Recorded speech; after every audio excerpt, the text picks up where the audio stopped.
there, and welcome to Fantasy for the Ages, the show where a father and son sit down and talk about things in fantasy books.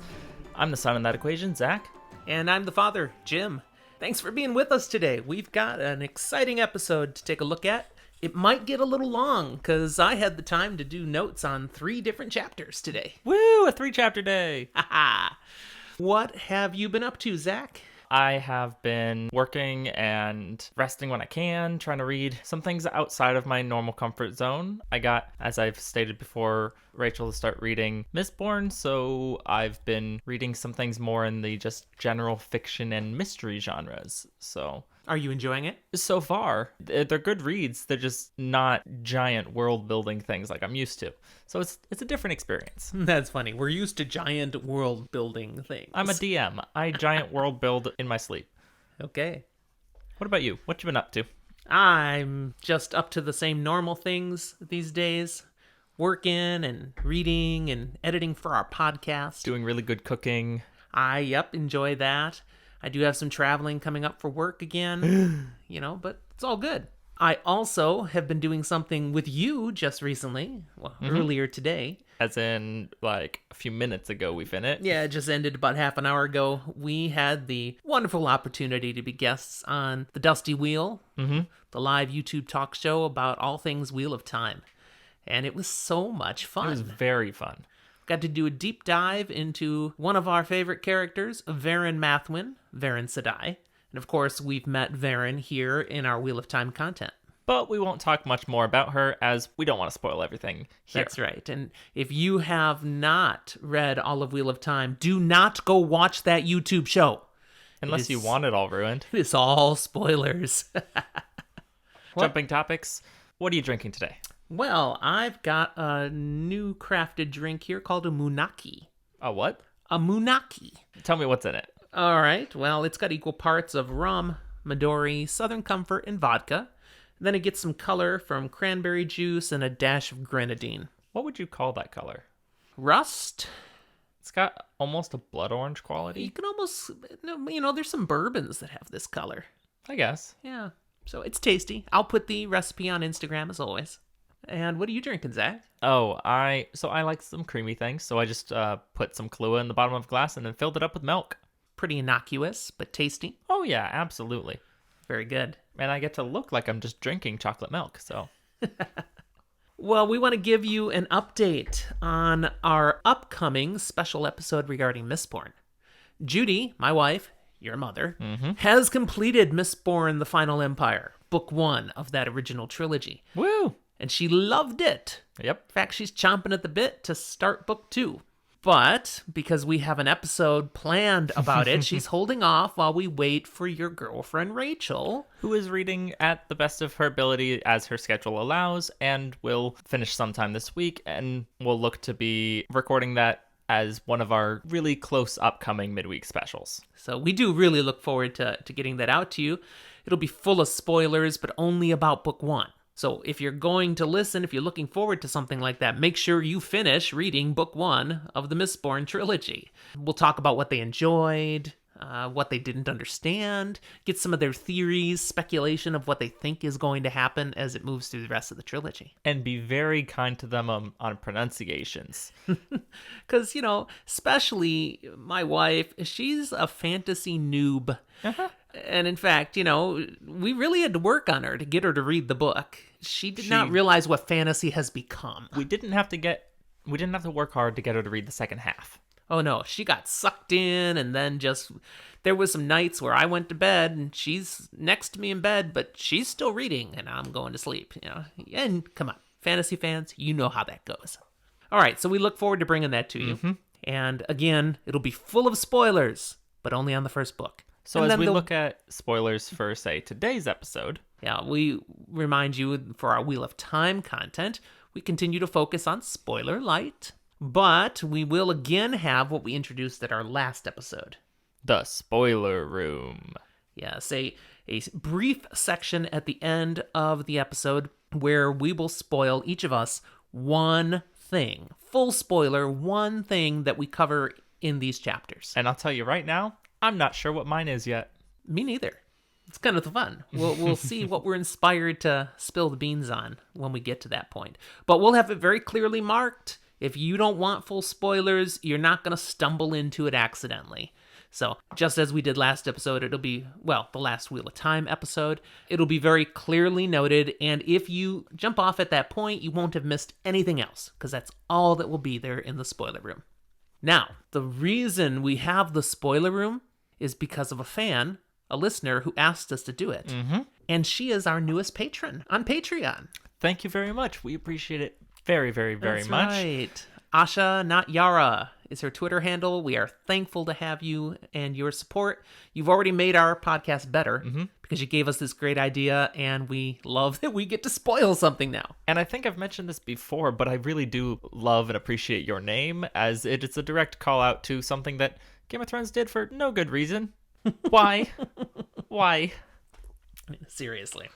Well, since we end with the spoiler room, we now note the various ways up front here that you can connect with us, just like Asha Not Yara did. You can find us through Twitter. That's how she's had a lot of connection with us, where we're just Fantasy for the Ages, but use the number 4 if you're looking for us there.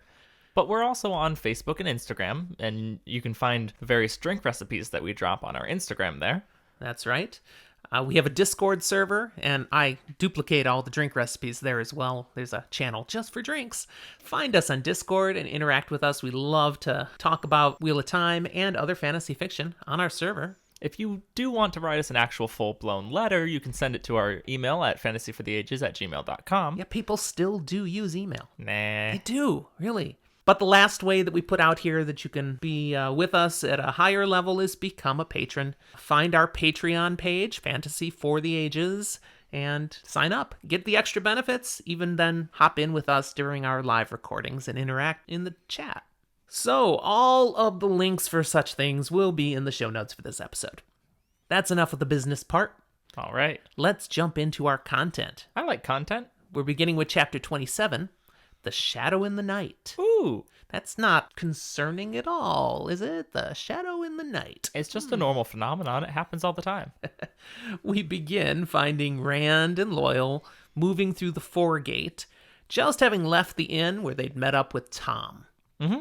Loial is demonstrating his innocence here. I love it, because he's puzzling over what happened. See, when Rand had asked him to leave him and Tom alone, Loial had gone down to the common room and he found some dicing going on. And I'm just going to say this is a hint or something to note. Loial and dicing will be a theme continuing through many of the books. So it was notice earlier, whenever it is he does now this. Again, and it will come back. So he's dicing, and he's winning most of the time. Mm-hmm. And then Dina comes upon them in the common room, and she joins up in the dicing game. And suddenly Loial starts losing. In fact, Dina starts winning every toss. Mm-hmm. And she kind of, chuckles and winks at him and says it's a little lesson for him. And he's like, What was going on? Did she cheat? What do you think, Zach? Was she cheating? Hey, guess what, Loial? She absolutely was cheating. And it is a nice lesson to remind Loial it's not about the numbers and the dice and the probability all the time, but sometimes it's about figuring out people and the little things they will do. Absolutely. Well, as they're walking along now through the foregate, basically heading back to the city proper, they see one of those entertainment processions that we saw earlier going on all the time. This one's a big Trolloc with a sword being worked by 5 men with poles. And these were like full-size puppets, some of these that we'd seen. And this procession's heading right towards them.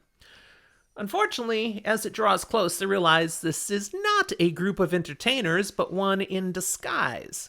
Because it's a real Trolloc. It is, and it attacks. It's really funny having seen this scene, and later I was DMing my current campaign with my group, and this exact thing happened with a troll. The 5 men who are holding these poles, pretending to be puppeteers, they're dark friends, obviously. Of course. The Trolloc attacks, they drop their poles, they're here, ready, Rand, however, is showing that he's developing in his mad skills. Because his sword comes out instantly, and the Trolloc is no more. Boom! 9-foot Trolloc, just like that. The dark friends are all like, oh crap. This is not what they expected. And they go running away. But Rand notices as he did this on instinct, just pulled the sword, took it out. He realizes, and he's also holding Saidin. Great. And he did not consciously grasp Saidin. He didn't even really consciously slip to the void. It just kind of came as he needed it. He comments on Saidin is beckoning and sickening at the same time. Remind us why that is, Zach. It's almost like he's directly describing the taint on the power that has been said will drive men mad. Right. Rand turns to Loial. I think we need to get back to the inn. You know, it's probably a good call considering you were hiding the Horn of Valir and a scary dagger from Trollocs and Dark Friends, and you just got attacked by a Trolloc. And Dark Friends. Yeah. Although they didn't attack much since they kind of got scared and ran away. Scaredy cat. But, we've left Huron back at the hotel by himself. I said hotel again, just like last episode. It's not a hotel. Nah, it's more of a motel, really. Motel 6. We'll leave the light on for you. So we better get back there. And they start heading off quickly when Rand is attacked from behind another Trolloc. This one really sprung up on them. They didn't see this coming at all. And he gets grabbed by the Trolloc. But Loial steps in, pulls the Trolloc away. There's a little bit of a grappling match. And I'm pleased to note that while it's a tough struggle, Loial, he's got this. Mm-hmm. He comes out on top. He is definitely capable of overpowering a Trolloc. In a wrestling match between an Ogier and a Trolloc, bet on the Ogier. Yeah. They're bigger and stronger. Rand learns the simple lesson here that an Ogier makes a great wingman. Mm-hmm. They also would make a very bad enemy in a bar fight. No doubt. Now, while Loial and the Trolloc were engaged, fighting, it wasn't an instantaneous thing. These are both behemoths. They're huge, Rand tried to help. He couldn't stab them, because they're grasped together and wrestling, basically. So he tries to use Saidin. He's not sure what he'll do with it, but he's going to grasp Saidin and try to help, and he couldn't. So a moment ago, Saidin was there, instinctually. Mm-hmm. Now he's actively trying to get it. And it's playing Can't Touch This. And that's enough for copyright reasons. So he's pretty frustrated. And disturbed. There's something about this he clearly doesn't understand well enough. Why can't he grab it when he wants it, but then have it just spring upon him when he's not even trying? Hey, Rand, remember when you eavesdropped on a conversation a really long time ago about women having been, taught... Women? Needing to be taught and trained how to, really sense and grab the source, but yeah, that's what you're experiencing. You don't know how to do that. Somehow, he's going to have to figure out how to do this better. He's really getting the point. Thankfully, again, as we said, Loial does overcome the Trolloc. Mm-hmm. And in a big way, he ends up flinging the thing against a wall. It breaks its neck or something. He doesn't go into detail, but it's dead. And Loyal's a little unsettled by that. He says he's never killed anything before. I find that hard to believe that he's never, at least accidentally, stepped on a bug with his big feet. I don't know. I would buy he's never intentionally done it. Perhaps. But still, it's emphasizing that what Ogier stand for is life, not death. They're peaceful, they're loving, they care for life above all things. Well, a ways off, hey, there's another Trolloc procession they see. This one hasn't seen them yet. That's good. But it appears to be actively searching around. That part's not good. It's still pretending to be an entertainment procession, but it's looking, and they're guessing it's looking for us. Yeah. So, let's go. The logical assumption is Thane knows that they're here somewhere in Cairhien. Yeah, this isn't a random attack. This is an active search party thing going on. And so they're looking around, they're trying to find them, and it's even more imperative that Rand and Loial get back to Huron. And the Horn of Valir. Mm-hmm. So they run off the other direction and come upon another group, Trolloc and Dark Friends, and turn another direction. And this repeats numerous times. And every time they try to go closer towards getting back into the city, they run into another group of Trolloc and Dark Friends.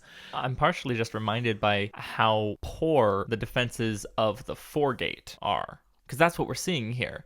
Cairhien is going to defend its inner city, but they don't care enough about the Foregate. So these Dark Friends and Trollocs just kind of get in, and people are like, yeah, it's a parade.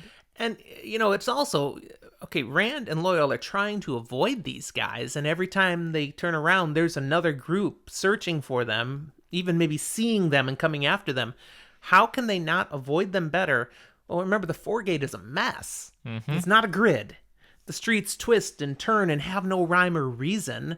So they're just going wherever they can, and there's corners everywhere. You turn a corner and there's another one. Yeah. There's a good chance it's not there's another one, there's another one, there's another one. It's there's the same three we keep running into. Very possibly.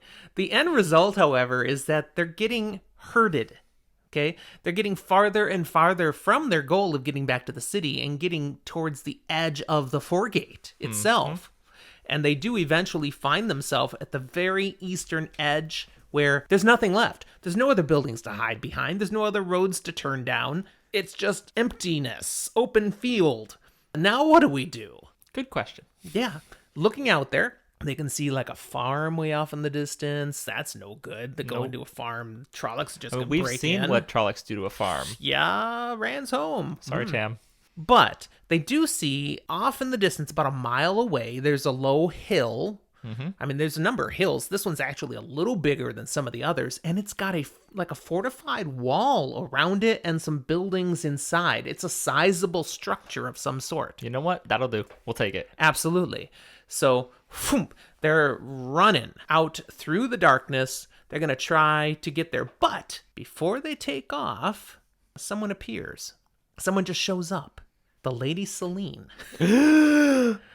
Out of nowhere, here she is, right there with them. That's Where did you... What? Weird. Blah. She's like, well, I've been looking for you. You have? There are Trollocs and Dark Friends. Right? You have lousy timing, woman. Lousy timing. So you're going to need to come with us. So the three of them are going to run for whatever this thing is. And Loial, he thinks he knows what it is. Yep. Now, he's got the best vision of all, remember. He can see pretty well. He's got those big eyes that see well in darkness, too. And it is dark. It's nighttime now. But he, from what he's looking at, he thinks this is that chapter house of the Illuminators that they'd heard. We heard it existed. It was here in Cairhien. Right? Their main quarters in Tanchico, and now here they have a new chapter house. This, he thinks, is it. That'd be pretty swell. So, okay, let's go. But Loial's also, you need to know, though, I'm not sure it's going to work for us to get into this place. We're going to try, and they're going to see your nice lordly coat and go, I don't care. The Illuminators are famous for their secretiveness. Which, I mean, if you were inventing something new and potentially explosive, I would be too. Loial's like, I don't think they'd even let the king in here. How are we going to get in? Rand's like, we don't have a choice. Okay, it's our best bet. We will break down the door if we have to. So we go. And they do. They take off at a run. They're heading for the walls around this thing. And Loial's leading because he can at least see what they're running through. Yeah. It's just so dark. Rand can't tell. He's just kind of keeping up and keeping close to Loial. We're just going to follow Loial. And Selene's right there along. She doesn't seem troubled at all. She's like, okay, here we go. Let's go for a jog. I guess I'll lift my dress so I can run a little bit. Fine. Yeah. When they get there... Okay, now what? We're at a wall. Rand's like, can you see the Trollocs? And Loial looks back, yeah, there are Trollocs. They're coming this way. Can you see anything else? Any way to get in? Rand's looking around, nothing. And Selene's just like, hey, there's a door over here. Yeah, she just casually finds a door. It's a door. Well, but that doesn't do any good. I mean, there's a door in a wall, I'm sure it's... And she just opens the door. It's not even locked. All these secretive people, why would they lock it? Why would they bar the door? No, it's totally unlocked. Well, they get inside. They close the door behind them. Hopefully we can hide from the Trollocs here. Unfortunately, there doesn't appear to be any lock on the door. There's no way to bar the door that they can see. So they'll just have to go further in because they're in, basically ahead of them is an alleyway between a couple of big buildings with no windows. We'll just go up here and hope we find somewhere we can hide and be quiet, and maybe just the wall itself, even though it's a door. The wall itself will deter the Trollocs and they won't come in. But if they do, well, maybe we can lose them in the midst of whatever these buildings are. We'll be sneaky boys and lady. They move further up the hill between these buildings, and Rand comments that it's better to be arrested for trespassing than caught by Trollocs. That's kind of what he's taking. One gets you thrown in a cell, the other gets you thrown in a stew pot. Yes. Loial, however, shares, I remember how I was kind of concerned about coming over to the Illuminator place and how they're so secretive. What I've heard is they don't capture trespassers. No, they kill them. Yeah. So if you get killed one way or you get killed another way. That's just great. Honestly, the dogs might be better because they might keep you alive long enough to put you in the pot. Rand still feels they've made the best choice. At least with the Illuminators, he might be able to talk their way out of this mess. Trollocs, they don't listen to reason so much. You don't debate with Trollocs. I don't know how many Illuminators Rand has had, in his lifetime that he's had conversations with. Because I don't know how he would know whether or not they'd actually be able to reason with them. He is fairly safe, assuming, though, that they don't have stew pots of humans. Probably. Yeah. He apologizes for getting Selene into this, but she doesn't seem concerned at all. She actually takes the lead in exploring further in. Yeah, this is interesting. Let's go. It's an adventure. As they reach the top of the hill that this whole fortress, whatever it is built on, they get to a spot where it's just a big wide open space in the midst of various other buildings like the two they've just wandered up between. But it's all shadowy because it's night. Most of these buildings don't have any windows. They do see one building where, up on a second story, there's some windows overlooking this area, and there's lights up there, but they don't see any people at the moment. But lights and windows usually means there will be people. They need to stay hidden. So they're like, okay, what do we do here? There's a risk if we go into this open area that we might be seen. And then they hear people. So they stay kind of tucked away in this alleyway, in the shadow of darkness, as a man and a woman are seen and heard walking through the open space. And we know their names because they address each other by name. Oh, convenient. Isn't that nice? Yeah, thank you, Robert Jordan. Tammuz and Aludra. Which is the male, which is the female? Aludra's the one. It does definitely have a more feminine style to its name, and that's true. Aludra asks, is everything ready? And Tammuz assures her, absolutely, we could start the display at any time. And then they walk beyond what can be heard, but just as they're almost out of reach, Aludra is clearly heard double-checking that Tammuz remembered to be sure all the gates and doors are barred. And he's, yes, of course, I've got it. Of course, apparently he didn't, though. Yeah, because they just walked right in. We can definitely speculate he failed to do his job. But so Rand and company are still trying to hide, and Rand can see spread out throughout an open area in front of him. There are several dozen upright tubes, each nearly about as tall as he is. So 6, almost 7 feet tall. And a foot or more across. He's got no idea what he's looking at. From each of these tubes is a dark, twisted rod, kind of cord that runs across the ground from them, and behind a low wall on the far side of the area. And all around the edges of the area, there appear to be stacks of more of these tube-like items.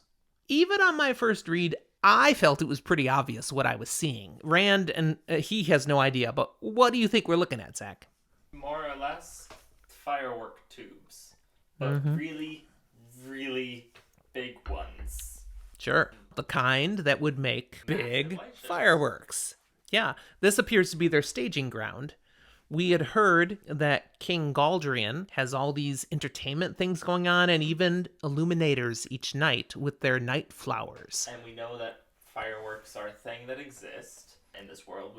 Called night flowers, perhaps when they're big ones. Yeah, because they refer to them sometimes at least as fireworks. We had that talked about way back in the first Beltane Festival. That is true. So this would clearly be their staging area, the place that they keep everyone out of, and they're going to shoot things off from here. They're going to be the big ones. Rand does figure they must be some sort of fireworks eventually. He kind of puzzles it out. He remembers loosely what illuminators actually do, so good job. I mean, he's seen fireworks, but never anything big like these tubes. This is new for him. He realizes we can't stay where we are because, the Trollocs may eventually come in that door behind us. We're gonna have to get to the other side of this area and try to go further away. So that means somehow we've got to get through this space. But we can't just walk right through. Because again, that window... And we've seen at least 2 people that are up and around. Right. So the best he figures they can do is we'll scoot around the edges of this area. Remember, there's all these racks of storage and stuff. We can kind of use those as shelter to hide behind and weave our way between. I mean, Rand is really trying hard not to bump things, not just to be stealthy, but because they're fireworks. He doesn't know what might happen if he knocks something over. Yeah, Celine, like you said, doesn't care. I mean, she's not kicking them or anything, but she's just walking. She's femininely dainty? I don't know. She's got a natural grace to her. That sounds better. As they reach the far end, they get to that low wall where all the, what he's figured out are fuses, lead to. And just at that point, Loial bumps against a rack of 10 soft-looking sticks that have thin streams of smoke trailing from them. And it falls over. That's not great. And unfortunately lights one of the fuses. Tss, Rand's like, ah! Everybody get down! And he literally grabs Celine, throws himself upon her, and they're behind this little wall. I don't know, it's like 3 feet high. It's a good, thick, protective-ish wall. Yes. And seconds later, they hear and feel a thump. And that's it. Not exactly the explosion Rand was expecting here. He lifts himself up a little bit. And humorously, it says when he lifts himself up, Celine hits him. Kind of like elbows him in the ribs or something. And swears in a language Rand doesn't recognize. Good job, But Rand. he can tell that was a curse. Apparently she didn't appreciate being squashed under him. Nobody likes being the bug. I guess not. And her colorful metaphors here, I find, are again showing off her knowledge. She's a woman who knows things beyond the norm. Looking back over the wall, Rand sees a trickle of smoke leaking from the top of one of those many tubes. Huh, that's it? I really thought there... Kablam! At that point, there's this big explosion above them and a massive firework night flower display in the sky. Uh-oh. Clear and blunt here. If you've ever launched one of those like artillery shells, that's a smaller version of this. You hear that thump, because it shoots off. Yes. And then it explodes. But I gotta imagine the fireworks Rand has seen are like sparklers and stuff on the ground. He had no idea that fireworks shoot up in the air. Exactly. Explode. Yeah, I agree with you. So, people notice that this happened now. Yeah, it's hard to hide the fact that this occurred.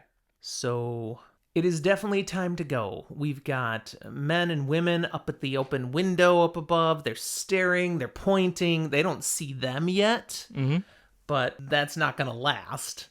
They're behind this little stone thing, this little wall, but they're trapped. If they try to move from here, they'll definitely be noticed. Rand just urges them all, be still, be silent. Maybe it'll blow over in a moment. I don't know. And Celine, she's not disturbed at all. At least not about any of this. I mean, she wasn't happy about getting tackled, but the situation? Nah. She says, actually, if you are very still, no one can see you at all. Well, they better hope that's the way this goes, because here's what plays out. It sounds like some suspicious T-Rex logic to me. As they just sit hidden behind this wall, they begin to hear boots and voices out in the big open area. They recognize 2 of the voices, Aludra and Tammuz again, as Aludra reads Tammuz his rights for apparently being such a careless idiot to have allowed something like this to go wrong. He had assured her everything was ready. Apparently not, though, because this happened. He swears he did nothing. Of course you didn't. But she will not hear it. You're fired. Not yet. But she makes it clear if anything else goes wrong, you are done. You are out of here. I will not stand for that. And so people head out, and Tammuz is going to come through and check everything over. And he finds these lighter things, basically, stands them back up. And they are in plain sight for where he is standing right now. He doesn't see him. Now, he didn't look right at him. I don't know. Maybe he needs glasses. Maybe that's why he's got a problem. Maybe Celine was right, though. If you just hold perfectly still, no one will notice you. Because that's what seems to happen. He just doesn't actually turn and look at them. And then he leaves. And whew, they managed to avoid that. Now let's get out of here. That would be a good thing, because, we can't count on the luck continuing. No more close calls, please. But then Loial calls their attention to the other side of the yard, that alleyway they came out of. And there are 3 Trollocs over there, standing, peering around, clearly looking for them. That's not great. Celine encourages Rand, just go slay the Trollocs. Quick, before anyone notices. Right. You're such a great man. I'm sure you can do it. You're insane. Yeah, he's like, this woman be crazy. Rand makes a decision. He sends Loial and Selene to the nearby alleyway in hopes they can find another door out. And he knows as soon as they go, the Trollocs will see. So he'll stay back. He'll deal with the Trollocs. Which, more or less, Rand is saying, hey, you guys go off and I'm going to do my best to, maybe slice them. Maybe I don't want you to see as I try and do something with the power. Maybe I just will die and, you guys get away. And as soon as they go, just like Rand thought, the Trollocs see. But the Trollocs don't come running right over. They're clearly excited. They point and stuff, but they're also hesitant of that window. They clearly don't want to just dart across and be seen. No, I mean, why fight 17 people when you can fight one? Rand hears Loial calling softly, "We found a door! There's a way out!" Another non-barred door? Apparently. Rand has a moment of inspiration then. Instead of the sword, instead of Saidin, he grabs one of these smoldering sticks again. Oh, that's an idea. Knocks one of the tubes over, catching its base when it's leaned far enough that it's pointing right across the way towards the Trollocs. And he lights the fuse right where it attaches to the base. And then there's a huge thump, which knocks Rand completely backwards because the base, Isaac Newton's laws of motion and force and all that? Yep. Yeah. Rand gets an up-close and personal experience with that. There's no ground to work as a backstop. So he gets knocked backwards. There's this huge, loud explosion then from the other side of the courtyard. And when he kind of comes to his senses after a few moments of blah, blah, blah, he hears illuminators shouting, crying out, and running to investigate, but he looks across where the Trollocs were, and there's no more Trollocs. Well, that's good at least. There's also no more part of the building that was next to the Trollocs. That part's less good. And a bunch of the fireworks tubes are all knocked all over the place. He apparently made a bit of a mess. Yeah. And he says to himself, I think this would be a good time to run away. Let's go. So he runs down that alleyway, catches up with Loial and not Selene. Loial says, I couldn't stop her. She went back. And he's like, I didn't see her. Are you kidding me? Well, I'll go back. And Loyal's like, no, you can't go back now. We have to go now. She's on her own. And Rand sees the wisdom of it because you hear all the illuminators all over the place and searching and what's going on. So they take off. And they run. And they scatter through the darkness across back to the foregate, back into the city, back to the inn as fast as it can. Walking into the common room, the innkeeper comes to Rand with a sealed parchment, closed with a white seal in the shape of a crescent moon and stars. And the innkeeper says an old woman had left it, not 15 minutes ago. A servant, but she didn't identify what house she was from. Interesting. Rand takes it. They return to their rooms, where Shienarens is there. Everything's fine. He welcomes them back. Wow, you guys were with that Gleeman for quite a while. Yeah, that's what we were doing. Opening the note, it's written in a flowing hand, and it has no signature. But it's clear who wrote it. Yeah, the words are pretty significant and certainly seem to indicate who sent it. We'll repeat these words verbatim here. When I think I know what you are going to do, you do something else. You are a dangerous man. Perhaps it will not be long before we are together again. Think of the horn. Think of the glory. Great. And think of me, for you are always mine. That's just creepy. I'm sorry. But think of the horn. Think of the glory. Yeah, we know who's all about the thinking of the glory. And Rand's response, are all women crazy? Surprisingly, no. And, man, I wish Ingtar would come. Ooh, he didn't ask for Mat or Perrin this time. That's the end of our first chapter. It only took 40 minutes to get through. That's all right. That moves us on to chapter 28. A new thread in the pattern. We're going to leave Rand, Loial, and Shienarens and return to Perrin, Mat, Ingtar, and the rest of the Shienarens. Woo! And, of course, Aes Sedai. We won't forget about you right now. Yeah, she had joined up with them just at the end of the last time we had spent time with them. She has stayed with them all through this. Mm-hmm. The group has been following Fane, the Trollocs, and the Dark Friends, guided by Perrin, remember, as he communicates with the wolves. Yes. And the Shienarens don't know that. They think he's a sniffer, like Huron was. Ingtar knows. Knowing that he's listening to the wolves, what they're really following are the Trollocs. Yeah, just the Trollocs. Yeah, the wolves hate Trollocs. They don't really care about humans. They do smell Fane. Fane's got that nasty smell. It's something weirder or worse, even. So they know they're following the Trollocs and Fane. But where the Dark Friends are, the wolves don't really care. Honestly, that's good enough. They probably didn't, send off a couple Dark Friends with the horn and dagger while the rest went somewhere else, so... Varen's presence has had an impact on this group. She's regularly riding right out in front with Ingtar, urging them to go even faster than he wants to go. And that's saying something, if you remember. Because he was pushing them real hard. She seems absolutely driven to catch up to Rand. Perrin is suspicious. Remember, he suspects she knows about Rand, what he is. Which is in the forefront of his mind, as he only recently learned himself. Varen has also been examining Mat 2 or 3 times a day. Now remember, she had been one of the Aes Sedai that did what could be done with healing him while the horn was missing. Some temporary work and... Yeah, and so she's keeping an eye on him. He's not looking so good. Nah. Getting paler, more gaunt, although he's acting like he's just fine. It's a good thing. He's not, having what we saw previously, where his entire character was being darkened and... paranoid, Eviled. He's just looking malnutritious. Malnutrition. Yeah, something, whatever that Malnourished. word. That's there we the go. word. Took me way too long to get there. Perrin even thinks Varen tried to heal him, maybe more than once, but it didn't change anything.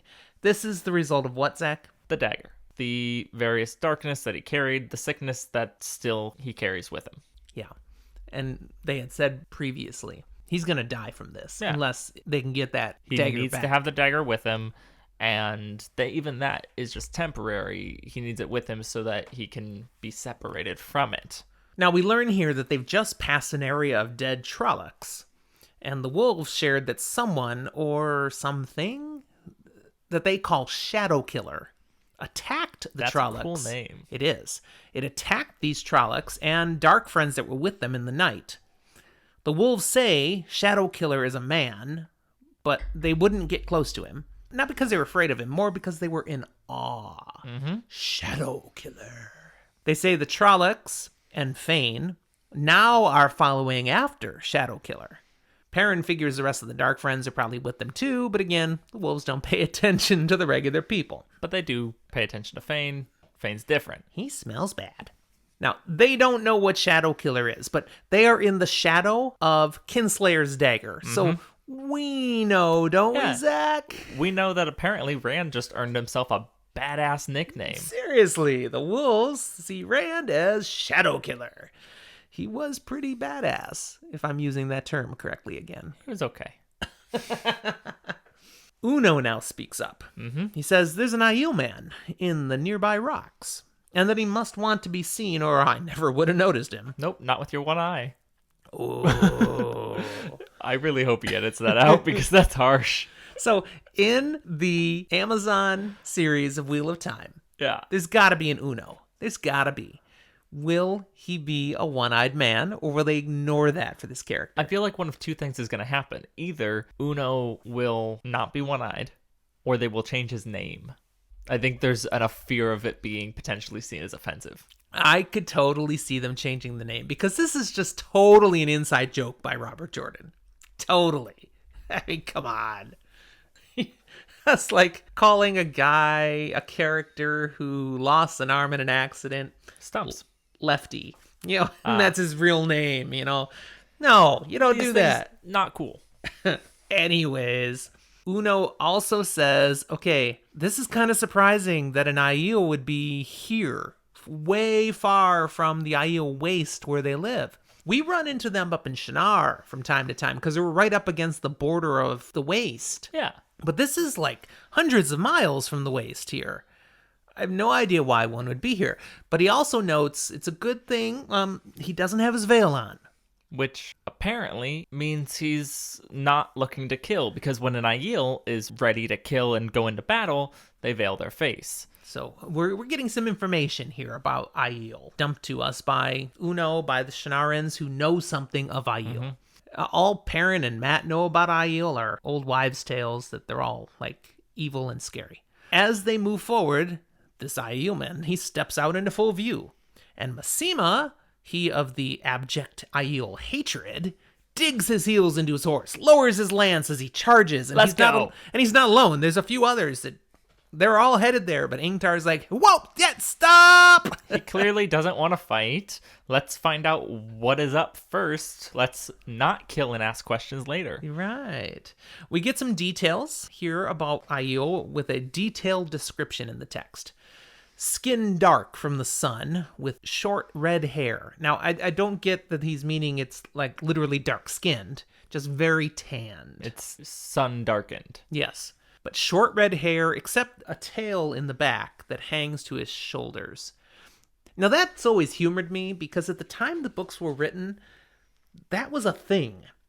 It was rat like, tail? Yes, it was like a fad for a while. It came, it went, but it stuck around forever here in the text. That the Aiel have that little tail in the back. He's wearing soft, laced, knee-high boots. All of his clothes, boots included, are browns and grays that very easily blend into the rocks, the ground. And he's got a short bow and quiver of arrows, a long knife, and a hide buckler. You know what a buckler is? It's a type of shield. Yeah, you're a DM. You totally know what a buckler is. And attached to the buckler are 3 short spears with points as long as Shienaren lances. So they're short spears, but long bladed tips on the end. Yes. The Aielman introduces himself as Urien, of the 2 Spires Sept of the Rain Aiel. He also says he is a red shield. These things mean nothing to us. Not a clue. But they will. Trust us. We'll figure out what most of that means eventually. Mat notes that the Aielman looks a lot like Rand. Hey, maybe he is an Aiel man. Spitting image. Perrin sees it too, but he says, so what? Doesn't change a thing. Let's be real. It was a bigger revelation to them when they were told, hey, he can channel. It was like, oh, he might be Aiel? Pfft, so what? A conversation takes place back and forth here between this Aielman, Urien, and the Shienarens and the party. To summarize, we learn Urien sees Varen, calls her a wise one, as she has the look of one that time does not touch, the same as others. Which is the same, right. We assume that's what he means. And he says it's the same as the Aiel wise ones, women who have made the journey to Ruidian and survived. Again, means nothing to us. It will. Urien is glad to hear that they are following Trollocs. He's not seen any Trollocs, but he's glad they have, because it's a sign of the prophecies of when the Aiel will be able to leave the waste, which they call the Threefold Land. Yep. And that they'll be able to take back their places of old. Now, the Threefold Land, he explains, is because it means the waste is a shaping stone to make the Aiel. It works as a testing ground to prove their worth. And a punishment for the sin. But what sin? The sin is so long ago, Urien knows nothing of it. He says people don't even know it, except maybe the wise ones and the clan chiefs, but they won't speak of it. They don't talk about it. He doesn't want to speak. Okay, so that's a pop culture humor moment that you sing that. But this is going to be out on the internet for years. Eventually, no one will have Let's be real here. It's not that recent of pop culture. But it will just get farther and farther back, and eventually people will be like, why is he singing a tune? Yeah, but if I can still make Billy Joel references that'll connect and be fine, I think we'll be fine. A classic, Billy Joel. If we still exist by that point, so will other more popular medias. There will be things more popular than our podcast? Surprisingly, yes. Oh. I think we could reference the MCU and be pretty safe. Anything Disney, we're good. Oh, golden. Yeah. All right. Varen questions him on this Ruidian thing, and he does not want to talk about it. But she presses him. And, well, his respect for her as a wise one, as he sees it, draws out that it is a place that lies in the land of the Gen Aiel.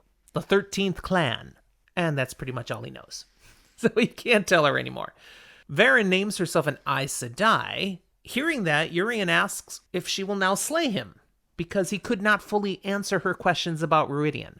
And she's like, no, why would I do that? And he didn't ask it like, oh no, are you going to kill me? He's like, not fearful at all. So, matter of fact, so now will you slay me? What? Apparently there's prophecies that if the Aiel ever fail the Aes Sedai again, which implies they failed the Aes Sedai, maybe it's that sin thing. I don't know. They will slay them. And he just failed her, so now will you slay me? Interesting. But again, he's not afraid. He's just asking. It's a factual interchange of information. She's not planning to kill him in any way, shape, or form. No. We're good. And then she's like, and do we have something to worry over you about? And he's like, an Aiel would never hurt a woman. Unless she was wedded to the spear. There is a kind, apparently, called a Maiden of the Spear. So women who are warriors. And they are badass. We also learn Urien is here, outside of the Waste, because he is searching for a man, a prophesied man, whom they know as He Who Comes with the Dawn. Varen asks about what signs will help you find him, and Urien lists, he will come from the West, will be of Aiel blood. He will go to Ruidian and lead the Aiel out of the Threefold Land. Okay, cool. And then Urien draws a symbol on the ground, saying, under this sign he will conquer. And Mat and Perrin are staring at this symbol he's drawn, and it's like, that's the ancient symbol of the Aes Sedai that we saw in that banner that Rand has now, and holy crap! Yeah. Those broken seals and stuff. And Varen just kind of rubs out the symbol and says, we haven't seen any signs of who you're looking for. So Urien takes off. Well, she says she has not seen any signs. Ingtar then gets the group going again, towards Cairhien. There's nothing else to see here, And as they begin to take off, Mat consults with Perrin, saying, do you think he's actually looking for Rand? And Mat's clearly jumping to some conclusions here, and Perrin's going, I don't know, I'm going to have to think about it. I'm going to stop and think for a while. But then Perrin hears... Remember, he's got really good hearing. He hears Varen speaking, kind of muttering to herself, staring at that symbol she'd wiped out, going, it must be a part. And yet how? Does the Wheel of Time weave threads into the pattern of which we know nothing? Or does the Dark One touch the pattern again? Either way, that's an unsettling thought. Yeah, it gives Perrin the heebie-jeebies. And so Varen then rides up to Ingtar, insists, hey, we let's must go Mufasa! faster. Mufasa! End of chapter. No, it's Masima. Our final chapter for today is chapter 29, which will be something completely different. It's called Shanshin. Ooh. This is an odd yet highly significant chapter. We begin returning first to Jeffrem Bornhald. I have a question. Yeah. Because you already said the name of the chapter. How do you say it again? Shanshin. I'm sure you're correct. What do you think it is? More of an eh sound on the final vowel, not an eh. So instead of Shanchan, it's Shanchan. Maybe you're right. I'm probably wrong, but it's an A, so Shanchan. And I've always saw Shanshin. Jeffrem Bornhald, remember this guy? Yeah, he's a guy. He's a white cloak. We saw him back in this book, way back. He was... What chapter was that? It was only like the end section of like 5 or 6 or something. Yeah, it was really early on, maybe 9. I want to say, was it latest? the same chapter that we saw Leandrin perspective? Yeah, it was another one where it jumped from a few different perspectives. Yeah. So here he is, Lord Captain of the Children of the Light, riding into a village with a company of his soldiers. He's been out here in Almith Plain, raiding the scattered villages, rooting out dart friends as he was commanded.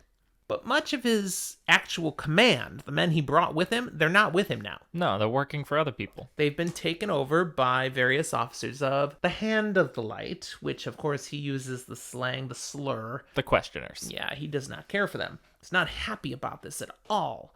But he's got orders from Lord Captain Commander Patron Niall, the head of the Children of the Light. And the basic command is obey the questioners. But so he's riding in this town, And he's just full of disdain and disgust. And that feeling gets reinforced. It does. Again. This town is already in children's hands, so he's not like coming in, he's going to question Dark Friends. No, we already have this one. But... And there was very little resistance in the town. And he's told that. And yet... There are 30 people hanging in the village square, village green. They created scaffolding. And it gets worse. Some of these 30 are kids. Oh yeah, those kids were definitely Dark Friends. One of them raised their doll at me. He learns, this wasn't done by the Children of the Light, nor was it done by the mysterious invaders that they continue to hear rumors of, these Shanchan, or Shanchan. So who did it? Rather, it appears to have been done by Terraboners, or at least people dressed as Terraboners. Hold on. Terra what? This is the correct way to say it. No. And the fandom laughs their butt off at it, but it's I refuse to say that. I'm sorry, No. it is Terraboners. We're saying Terraboners. It's Terraboners. Why is that funny, sir? I'm going to be really tired of hearing Terraboners. Fortunately, we won't talk about the Terraboners all that often. We're talking about Terraboners. Okay, it was done by them. That's what the villagers think. But no, it actually appears to only have been people who were dressed as Terraboners. And Bornhold actually kind of catches this and knows it because he hears descriptions of some of the men and goes, "Those are my men!" Yeah. He recognizes some of these soldiers. That was George. He was Frank, like my best guy. Billy Bob. We gave them over to the questioners. What happened? What is going on? Bornhold's greatest frustration is that he keeps hearing rumors. He wants to learn more about the Shanchan, but everything he does manage to get his hands on, it makes no sense. Yeah. They've encountered people who have fled from the coast and seem terrified, and the things they speak of happening back there are impossible. Here's a breakdown of what he knows so far. Yes. These invaders call themselves the Shanchan, but also Hyleen. In the Old Tongue, that second one translates to those who come before, or the Forerunners. Yeah, the Old Tongue is not easily directly translated. So having two kind of possible things, that makes sense. I like to think it directly translates to those who come before. But Forerunners is an actual term word that you would translate that to, kind of. Yeah. They also call themselves Ryagel, those who come home. And they speak of Cairhien, the return. Huh. No one knows where they come from, only that they arrived in ships. They rode boats. Rumors abound that they are Arthur Hawkwing's armies come back. I mean, once upon a time, they did leave on boats. They are rumored, this is the craziest one, to ride and use monsters in battle. That is insane, but it gets even crazier because apparently there are rumors that they even have Aes Sedai who will rip the earth apart from underneath their enemies' feet. Remember, the Aes Sedai who swear oaths to harm no one unless they are Dark Friends. However, we do get kind of a point here of going, we knew these Tarvalin witches were no good. Bornhold then receives a messenger from Jakim Cairhien, the commander of the Hand of the Light out here at the Questioners. The Questioner head guy, it's a whole thing. The message is that Bornhold and his men are getting too close to Toman Head, which is the coast. Mm-hmm. They are to return to the heart of Almouth Plain and continue to root out the Dark Friends from the villages. One of his soldiers, Byre, remember we've met Child Byre before. Yeah, he's a little zealous. He speaks up that indeed there are many more villages back out in the plain, likely with Dark Friends. Let's go! But Bornhold stops him. And he's just like, all right, come on. We've done a lot of stuff, and let's be real here. We haven't turned up a single Dark Friend. The Questioners might be going a little over the top, and whatever they might be doing, that's why they want me to back away. They don't want me to see what's really going on. There's something wrong here. He's figuring out, okay, the Questioners, whatever they're doing out here, they know this is not appropriate for the Children of the Light because they're not being Children of the Light. They've taken off their white cloaks. They've taken off their white cloaks, and they're pretending to be Terraboners or Domani, which is the other nation in the other direction. But either way, they're hiding who they are, and if you are of the light, why would you need to hide? He's like, this all stinks. This really stinks, and he aims to get to the bottom of it. So instead of following the orders and going back to Almouth Plain, they are going forward, and he's sending out runners to try to gather back up any of his troops that he, lent out the questioners. Nope, return home. We are going together out to Toman Head. Because if there are any dark friends, that's what they are. These invaders, these Seanchan, that's the real issue we need to deal with, and we're going to do it. He's done jumping through hoops. And POV jump. We move over to someone we haven't heard from since Chapter 9, Bael Doman. This do be his perspective. The Illianer captain of the Spray. We saw him in Chapter 9 leaving Tyr after figuring out people were trying to kill him to get something on his ship. He didn't know what. They wanted him to go east. He's like, I'm going west as far as I can. Okay. And he's really far west now. Because if you look at a map of the continent, which you'll find in the book, and you'll find on the wall right there. Here, we have it in here. You go west, and then eventually the continent curves up to the north. So he's gone around the far southwest part of the continent, and he's like halfway up as far as you can go north, and he is now just off of Toman Head. He's been doing trading along the way, and he stopped at Tanchico. He's got a load of fireworks in the hull in his storage, because that's what they do in Tanchico. But now he's in a bit of trouble when we pick up here. Sorry, I looked it up just because it was bothering me. He didn't leave from Tyr. He left from Ilion. You sure? Yep. Because the river that he went down to Ilion. He's in Ilion. The Great Hunt of the Horn would be set forth in just a few more days. They were trying to send him west towards Tyr. I remember towards Maiden, which is farther either east one of them, from Tyr, potentially. so that's where I was confused. On the nose, definitely get it right, Zach. There you go. So here we are now. He's off the coast of Toman Head, and his ship is being pursued by another ship, and he knows that's a Seanchan ship. Now he knows about the Seanchan because as he's been going through these various villages. I mean, he didn't hear much in Tanchico, but the other villages... He's been hearing about it his whole journey up and down the coast. He has heard stories of Seanchan ships coming to a village and insisting that they basically surrender to them. And anyone who put any resistance up is struck down by lightning, or the ground erupts under their feet and blows them to smithereens before the Seanchan even land any boats from their ships. It's like if you gather up troops or resistance... and you're gone. Don't all stand in one place. Just a suggestion. So there's clearly something magical, something one power-ish going on. Something here that the average boat doesn't want any part of. And at first he's like, come on, you guys are exaggerating. But at some of these towns, he saw literally the scorch marks where lightning had struck ground and people had been and aren't now. So he's seen the damage. So he's starting to be like, okay. I mean, we've seen weirder things. He also learns that when the Seanchan do come ashore, they are all about oaths. You need to swear the oaths because you forsook your oaths that you should have been holding to. Now you need to swear them again. Yep. They also take the young women from any of these towns. They take them one at a time. They do something with them, and they keep some. They let some go, but some are never seen again. Likewise, some of the older women are taken away. Especially like guides, healers, people of that kind. Those that seem to have some special influence and ability to help the town disappear. Anyone who has an issue with that blows up, gets struck by lightning, gets hung, or gets completely ignored. It differs in every town, but complaining, resistance is futile. Yeah, very much so. But instead of just being assimilated, you're often destroyed.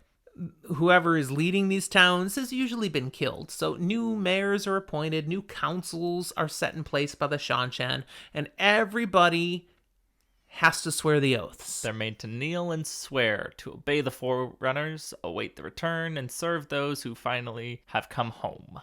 Once they swear, the Seanchan leave, and they've never come back. For many of these villages, it was a one-time deal. It's very Roman.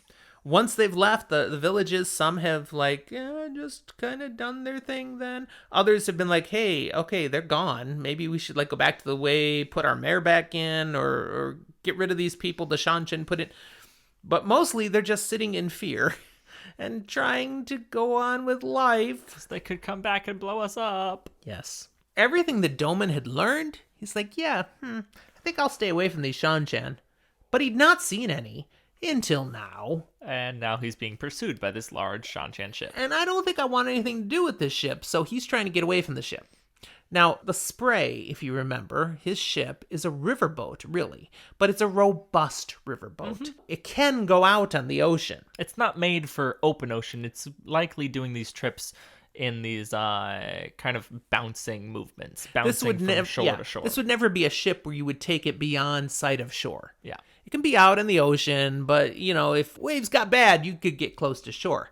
And that's it. It has a shallow draft. It can get close to shore, and it can do rivers and such. Mm-hmm. So that's what they're doing. They're making a break for the shoreline to get closer where this big ocean-going Shanshan ship will never be able to follow. That's where safety is. But suddenly, the water erupts just off to the ship's left. And not just this big spray up in the air, but with flames in the water. Flames, explosion.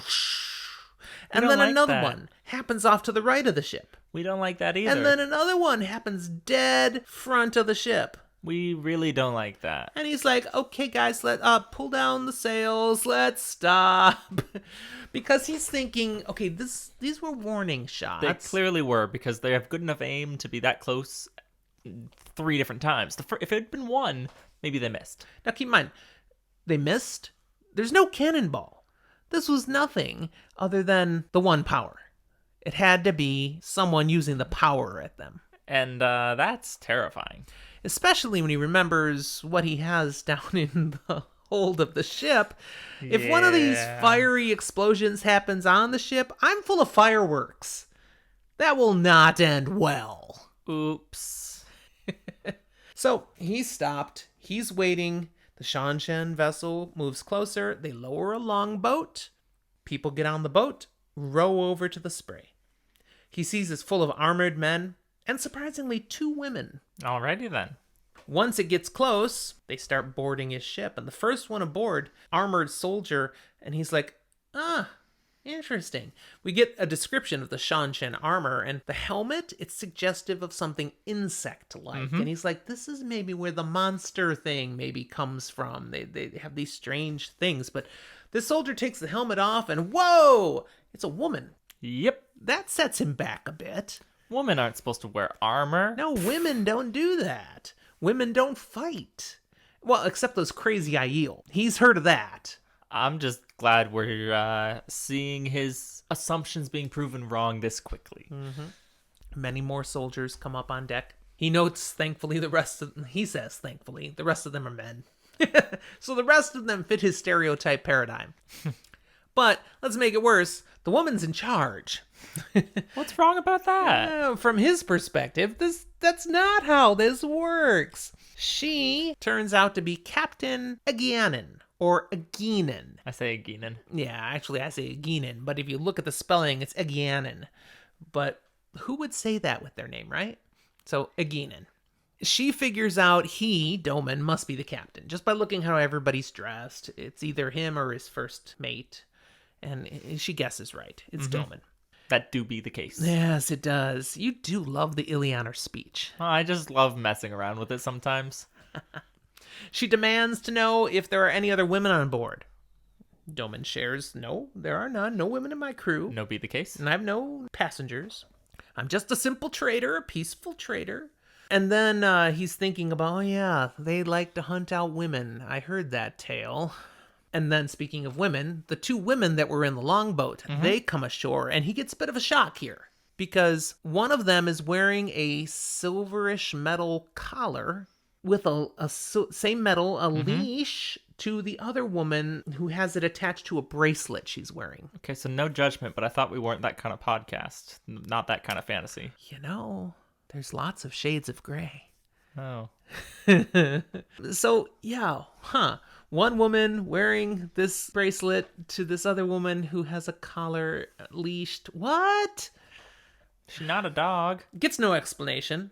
Now, in a moment of humor for us as Yes. readers, Captain Eginen tells Doman to slow down when he speaks. Now, in his thoughts, he was already noticing the Shanshan speech was really hard to understand. It's all kind of slurred. Some people have, and even Robert Jordan, when asked about it, kind of said this is more like a southern drawl Especially style a very... that the Shanshan use. And so Doman is having trouble understanding her, and she's getting on him for talking too fast. I can't understand any of you bloody oath breakers. She doesn't use And bloody. he's extra bad. She says to him, okay, so you're a peaceful trader? Well, if that proves true, you have nothing to fear. He's like, yeah, we have no part in your war. Well, she doesn't care about that. She said, you're going to have a chance to swear fealty to us. And once you've done that, you can be free to go. Yeah, and we have no problem with you going about your trade. And she notices him staring at that leashed woman, Yeah, the collared woman. you keep looking. She says, I see you notice. That is my domain. You say domain? How do you say it? Damane. Because it's Domani and Damane. Oh, you're right. Man, I may have to edit that out. I know that's Damani. Wow. But it does look like domain. I want you to keep it because it is embarrassing that you said It does that. look like domain, but I know But it's you Damani. know it's not. Wow. That's bad. Wow, this is a good drink. Anyways, he says, yes, Okay. my Damani, she cost a pretty penny. Just one pretty one. And she could have broken your ship to splinters. Yeah, he'd figured that out already. Yeah. But Domon is also sitting here going, wait, she's Aes Sedai? And wham! He never sees it coming. She backhands him with her gauntleted fist. Oh yeah, split lip, And starting to be a little bloody. It's great. she says, that name is never spoken. There are only the Damani, the leashed ones. And now they serve in truth as well as in name. That has so much meaning, but we're not going to talk about it right now.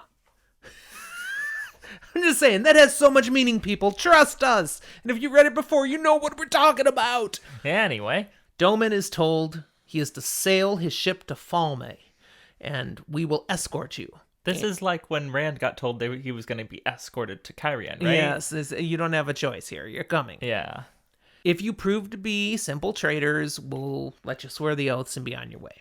Captain Eginen takes the rest of her crew back with her, except one soldier. Leaves the soldier on board. Great. And off they go. Now, it's a long passage from where they are to actually get to Falme. Falme? I think it's Falme. I think that's how I've always said it. But I want to say Falma, too. I'm not sure which is We'll correct. just call it fluid in this one. Fluid? No, we're being I don't fluid. want to call it fluid. We're being fluid with the pronunciation. Falma. Okay. You can go back and forth. Do whatever you want. Eventually, Doman gets the Shanshan to talk a little bit, this soldier. And we learn not much, but two things that have significance. Mm-hmm. This soldier has nothing but contempt for anyone this side of the Aerith Ocean. Mm-hmm. What does that tell us, Zach? So they're definitely from the other side of the Aerith Ocean. Yes, you can infer that. Something that's not on our map. No. Cheap We map. see the Aerith Ocean and then it ends. And he won't talk about the Damane, saying that is a business of the blood. And that's clearly with a capital B. There's a respect and a implied significance to the term. When they finally make it to Falme, Doman is aghast. Mm-hmm. The harbor is full to bursting with large seagoing vessels, all many. Shanshan. It's more than he's ever seen in one place before. As they pull into the harbor, they pass the towers of the Watchers over the waves. Yeah. The second time we've heard about that now. But we're actually seeing it Yes. And peculiarly, they see a cage hung over the side of one of the towers with a despondent man sitting in it, staring off into the ocean. now. And he's like, What's that? what up with that? And he's told, well, that's the first Watcher. Okay. But not the one that was in there when we arrived. Every time he dies, we choose another one to put in the cage. Oh. It's a reminder that these people were watching for the wrong thing and forgot what they should have been remembering. Which What? more or less tells me These people were supposedly watching for a return, but when the Shan-Chan showed up, freaked out. Or it was all ceremony and they weren't really watching. Well, that too. Decadent, wasted people. Okay. Anyways, they get to dock. Aginin had Doman and his crew get off the spray and wait on the dock under guard while the ship is searched. Aginin has her Damane participate in the search, but this time with a different woman wearing the bracelet. So same Damane, but different handler? We'll learn a term eventually. Yeah. While waiting, Doman sees a creature farther down the dock that is completely shocking to him, but quite familiar to us. Yeah, it's a frog bear with 3 eyes. Leathery gray-green skin, wedge-like head. Where have we seen one of these before? It's, to us, knowable from that other world that Rand was in, through the portal stone, where Celine called it a Grolm. Yes. And here, in the flesh, right, in the real world, a Grolm, with, like, somebody who seems to be working the creature by hand signals, and it's obedient and trained. Apparently, this Grolm speaks, or at least understands, SSL, Shan-Chan Sign Language. Something like that. The search finally done of the ship, Doman reiterates his status. See, I'm a simple trader. I be a simple trader. Perhaps you would like to buy some of my fireworks. I'd be happy to sell. No. Good price. We don't have to buy anything. It's just ours. Aginin, her response is actually totally not what he expects, and not what you said. No. She came off the ship holding something. She found something, and she seems kind of excited about it, and she says, "You will come with me." And they walk away from the docks. The rest of the crew, I think, are left to go back on the ship. They're fine. Everything's good. But we're going this way, and the soldiers come with. So he's being escorted by the 2 Shan-Chan soldiers as he follows Aginin somewhere. And they're going up and further into the town. As they're walking through the streets, he's struck by something. There are regular people walking by with swords. People who daggers. Lived here. Clearly pre-Shan-Chan residents. Yeah. And he's like, some of them be on your side? He just opens his mouth and speaks. He doesn't think about what he says before it comes out. But she responds, they're all on our side. They've sworn the oaths. They swore the oaths. There are people. We're intentionally not trying to illustrate the southern drawl because it's just not worth our effort. We just communicate what they say. Well, unless it's just for the sake of just a fun little thing here and there, I'm not going to be doing various accents or voices that are specifically mentioned as being hard to understand. But you'll do the Ilianer. No, because I do that just every now and then, a small little bit. I'm not doing it for a long period of time. Anyway, she's kind of puzzled. What do you mean, on our side? No, and she stops one of the passerbys, just a random guy, and says, "You, tell us what you are bound to now." And he just seamlessly responds, "The oaths. I must obey the Forerunners, await the return, and serve those who come home." Just rattles it right out. And she's like, "Would you ever use your sword against any of us?" He's like, and he's got his hand on the pommel of his sword, and it just gets a little tighter. Like, not like he's pulling it, like he's tense. And he's like, "No, vehemently, I obey, await, and serve." And that's it. And she's like, "See?" And they walk on. And he stays there bowed until they're well down the way. And Doman looks back and he like peeks over and then he scurries the other direction as fast as he can then. That guy's been certifiably broken. Whipped, yes. Aginin explains further to Doman that the Shan-Chan are happy to let people go about their business. They're not trying to ruin everyone's lives. And people are free to protect themselves, especially merchants. I mean, they're out going from town to town. Thieves, robbers, brigands are in the area. Animals. You gotta defend yourself. But as long as they obey, await, and serve, we're fine. It's all good. Finally, they arrive at the largest home in Falme, their destination, way up kind of at the top, highest hill in town. And he kind of overhears and catches this is now the residence of a High Lord. They're led to what is likely the largest room of the house, and Aginin stops just inside the room. And when Doman starts to ask a question, she silences him with a glare and a little bit of a growl. Like, I'm picturing a growl. She's holding whatever it was she took off the ship right there in front of her. And when a soft gong sounds, she drops to her knees, setting that object carefully beside her. And her glance, her look, tells Doman, "Get on your knees." She doesn't say it, but "Yo, get down." And he matches her. Now we see at the far end of the room, out of a little side door, 2 more men enter the room. Indeed. And they're peculiar in their appearance, so it's worth describing. One has half his head shaved, and the other half blonde, braided, hanging down to his shoulder. The other man's head is completely shaved bald, and he has inch-long fingernails, the first 2 on each hand lacquered blue. They're both in long, flowing robes that go nearly to their feet. The second one is announced by the first one as the High Lord Turok, leader of those who come before. And as that is announced, Aeginen prostrates herself. What does prostrate mean, Zach? To kowtow, to throw your face straight to the ground all the way down. And Doman follows. And then he, looking out the corner of his eye, he sees she's literally kissing the floor. And he's like, okay, that's where I'm drawing the line. They can't see what I'm doing here. I'm not kissing the stinking floor. Aeginen then stands, and Doman begins to get up, and she growls at him, and the braided man at the end looks scandalized. Like, so he's like, okay, I'll stay down here, and I'm still not kissing the stupid floor, but I'll stay down here. Yeah. And he doesn't get to see, he hears a little conversation back and forth between Aeginen and the High Lord. Mm-hmm. Where he's praising her for what she has brought him, this wonderful specimen.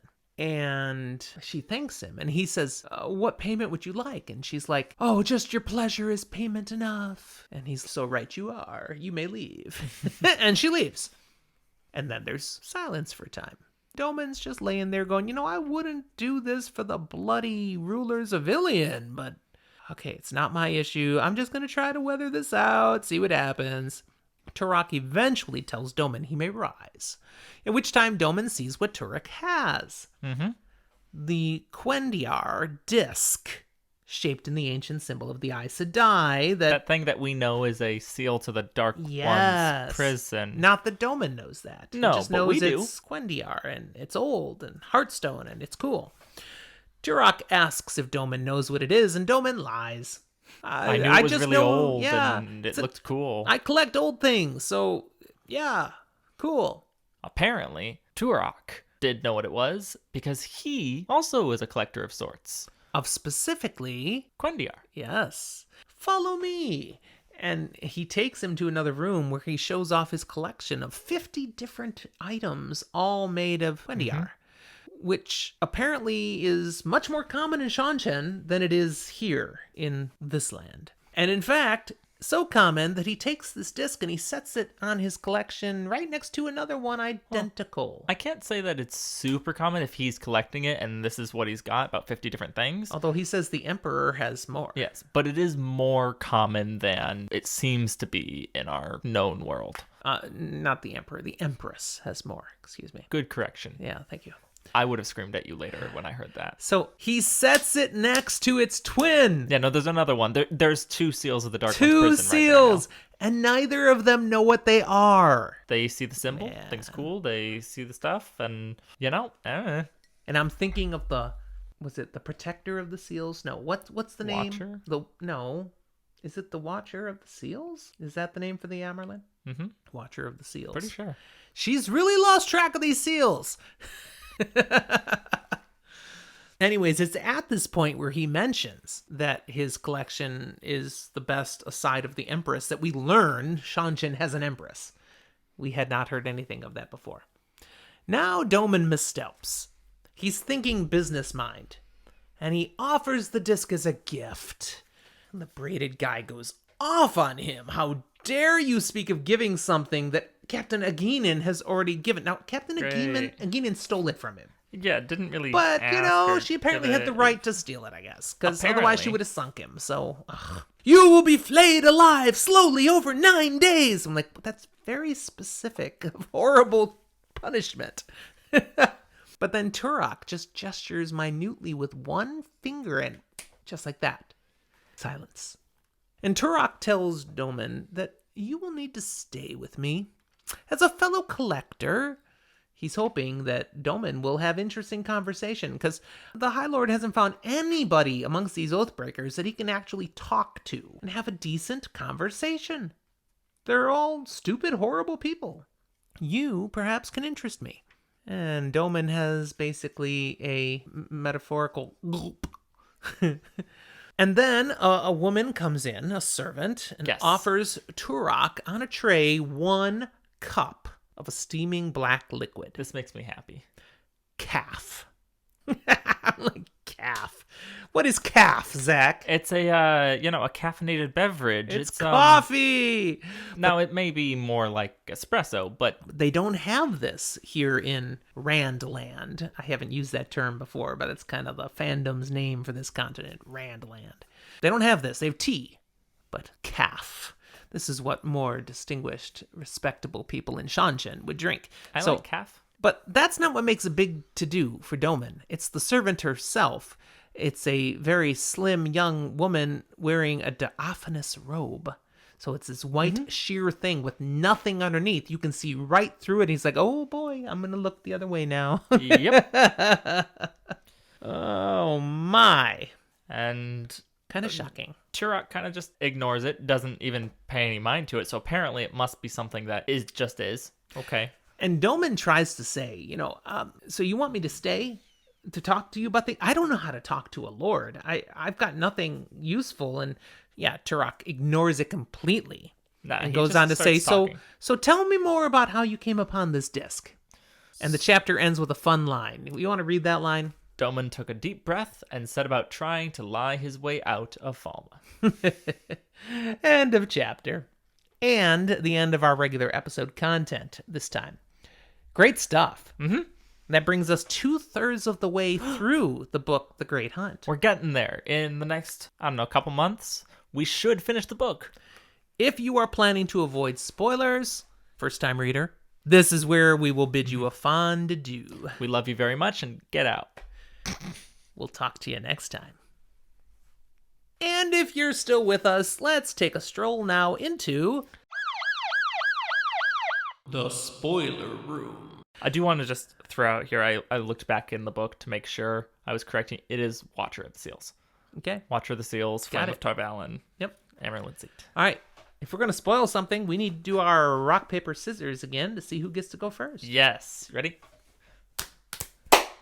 Oh, Zach got it first this time. Scissors beats paper. Will we ever go with the Vulcan thing? And rock, paper, scissors, lizard, Spock? Nah. Okay. But one day when someone's made a spreadsheet of who wins these the whole time, we know right now it's a 1-1. All right, so what are you going to spoil? I am spoiling something back from our first chapter. I'm going back to those Illuminators. I want to talk about cannons. Specifically, they're going to be dragons.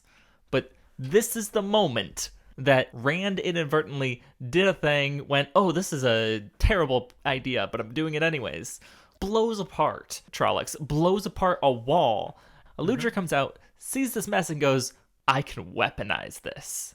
And that's not what eventually is going to truly inspire her to be motivated to do it. But this is where she gets the idea, because Rand blew something up. Yeah. It shows the Ta'veren nature of these becomes books, huge later. But it's also just really fun seeing it practical. I mean, we think about the fact that how did we in our world really come to using something like gunpowder with explosively dangerous effects?